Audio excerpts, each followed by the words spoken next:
അന്താരാഷ്ട്ര രാഷ്ട്രീയത്തിന്റെ ചതുരംഗ കളത്തിൽ നിന്ന് ഇപ്പോൾ കേൾക്കുന്നത് അമ്പരപ്പിക്കുന്ന ഒരു കഥയാണ്. ഇറാനും പാകിസ്ഥാനും തമ്മിലുള്ള സൗഹൃദ ബന്ധങ്ങളിൽ വിള്ളൽ വീഴുകയാണ്. സസ്പെൻസും ട്വിസ്റ്റുമൊക്കെ നിറഞ്ഞ ഒരു സിനിമയെ വെല്ലുന്ന സംഭവ വികാസങ്ങളാണ് ഹോർമൂസ് കടലിടുക്കിൽ അരങ്ങേറിയതെന്നാണ് പുതിയ റിപ്പോർട്ടുകളും. ഇറാൻ US-ഇസ്രായേൽ തർക്ക വിഷയത്തിൽ മധ്യസ്ഥത വഹിക്കുകയാണെന്ന് പാകിസ്ഥാൻ അവകാശപ്പെടുമ്പോൾ ഇറാന്റെ നെഞ്ചിൽ കനലെരിയുന്നുവെന്നാണ് ഉന്നത ഇന്റലിജൻസ് വൃത്തങ്ങൾ മന്ത്രിക്കുന്നത്. പാകിസ്ഥാന്റെ ഈ നീക്കങ്ങൾ ഒരു ഡബിൾ ഗെയിം ആണെന്ന് ഇറാൻ സംശയിക്കുന്നുണ്ട്. എണ്ണക്കപ്പലുകളുടെ സുപ്രധാന യാത്രാപാതയായ ഹോർമൂസ് കടലിടുക്കിലെ സമീപകാല സംഭവങ്ങളാണ് ഈ സംശയങ്ങൾക്കൊക്കെ തീ കൊളുത്തിയത്.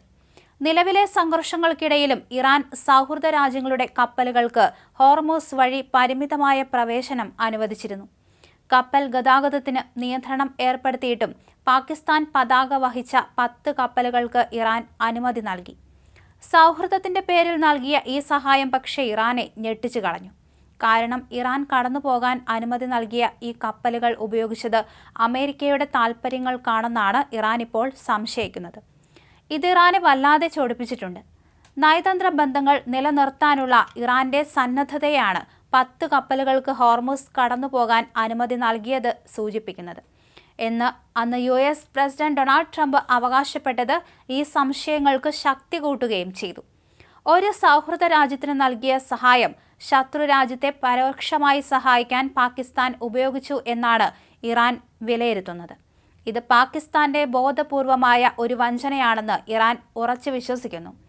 ഇറാനുമായുള്ള തന്ത്രപരമായ ബന്ധം നിലനിർത്താൻ ശ്രമിക്കുമ്പോൾ തന്നെ US ലക്ഷ്യങ്ങൾക്ക് പാകിസ്ഥാൻ ഒത്താശ നൽകുന്നുണ്ടെന്നാണ് ഇറാന്റെ ആരോപണം. അതുകൊണ്ട് തന്നെ പാകിസ്ഥാന്റെ മധ്യസ്ഥതാ വാഗ്ദാനങ്ങൾ വെറും ഒരു തന്ത്രപരമായ മറ മാത്രമാണെന്നും ഇരുപക്ഷത്തു നിന്നും നേട്ടങ്ങൾ കൊയ്യാനുള്ള സൂത്രപ്പണിയാണെന്നും ഇറാൻ കണക്കുകൂട്ടുന്നുണ്ട്. ഒരു ഭാഗത്ത് സുഹൃത്തിനെ പോലെ പെരുമാറി മറുഭാഗത്ത് ഒളിയം പെയ്യുന്ന ചതിയൻ കഥാപാത്രത്തെ ഓർമ്മിപ്പിക്കുന്ന ഈ സംഭവ വികാസങ്ങൾ അന്താരാഷ്ട്ര രാഷ്ട്രീയത്തിൽ വലിയ കോളിളക്കങ്ങൾ സൃഷ്ടിക്കുമെന്ന കാര്യത്തിൽ സംശയമില്ല.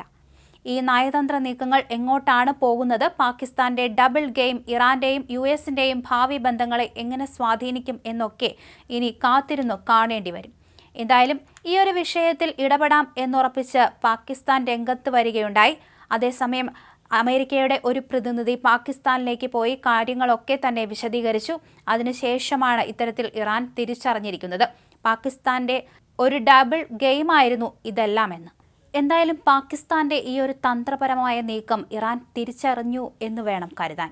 മാത്രമല്ല ഇതിനൊക്കെ പിന്നിൽ പ്രവർത്തിച്ചത് ഒരുപക്ഷേ ട്രംപ് ആയിരിക്കാം എന്നും ഇത്തരത്തിൽ ഇറാൻ വിശ്വസിക്കുന്നുണ്ട്. അതുകൊണ്ട് തന്നെ ഹോർമൂസ് കടലിടുക്കിൽ ഇനി എന്ത് സംഭവിക്കും എന്ന് കാത്തിരുന്നു കാണേണ്ടി വരും.